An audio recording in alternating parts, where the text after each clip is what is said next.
கோவில்பட்டி பகுதியில் எத்தலாயப்பட்டி கிராமத்தில் ஊழியை செய்கிறேன். ஸோ நான் இந்த இடத்துக்கு வந்ததுல ரொம்ப சந்தோஷமா இருக்கிறேன். ஏன்னா ஆல்ரெடி நாங்கள் ஒரு தலைமுறை கிறிஸ்தவர்கள்.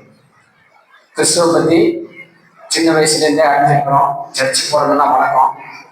ஆனாலும் நம்ம பயணிக்கிற நம்ம ஆராதிக்கிற தேவன் உண்மையுள்ளவரா அப்படிங்கிறது ஒரு சில காலகட்டங்களில் அந்த சந்தேகம் எனக்கு இருந்துகிட்டே இருந்தது. ஸோ அதுக்கப்புறம் ஒரு 3 வருஷம் காலேஜ் படித்தேன். ஸோ அது நமக்கு கன்ஃபார்மா நாம சரியான இடத்துல தான் உட்காந்துருக்கோங்கிறது விசுவாசம் வந்துருச்சு. இந்த இடத்துல பிரதர் சொன்ன விஷயம் பாருங்க, அவருக்கு என்ன இல்லை, அவருக்கு 3 பிள்ளைகள் இருக்குது, வீட்டம்மா, அழகான உத்தியோகம், இடம், இன்ஸ்டியூஷன் எல்லாமே அவர் கையில் இருந்துச்சு. தேவன் ஆசீர்வாதத்தை கொடுத்திருந்தார். அப்போ நம்பிக்கை அதிகமா இருந்துச்சு.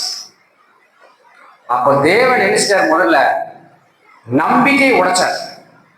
அந்த நம்பிக்கை உடைகிற போது மறுபடியும் நாம் தேவனத்தை விசுவசித்து வருகிற போது தான் அந்த ஆசீர்வாதம் நமக்கு கிடைக்கும். முதல்ல நாம எதை பேலன்ஸ்டா வச்சிருக்கிறோம் நம்மளோட வாழ்க்கையில, அதை தேவன் அடிக்கும் போது நம்ம என்ன செய்யறோம், உடனே தூசிச்சு போயிடும். அதையும் தாண்டி தேவன் இருக்கிறார்கிற விசுவாசம் நம்ம இன்னும் ஆழமா இருக்கும். அவர் ஐயா கூட சொன்னாரு, மனிதரை படைத்தது நாம எல்லாம் களிமண் நினைச்சிருக்கோம். அதை விட 139 சங்கீதத்துல சொல்லும் போது எப்படி ஒரு உருவாக்கி சொல்லப்போய் ஒரு புது விஷயத்தை கற்றுக்கூடிய விஷயமாக இருக்கிறது. அப்படிங்கும் போது நாம் நம்பிக்கை உடைக்கிற போதுதான் நான் தேவனை இன்னும் அதிகமாக தேடணும்.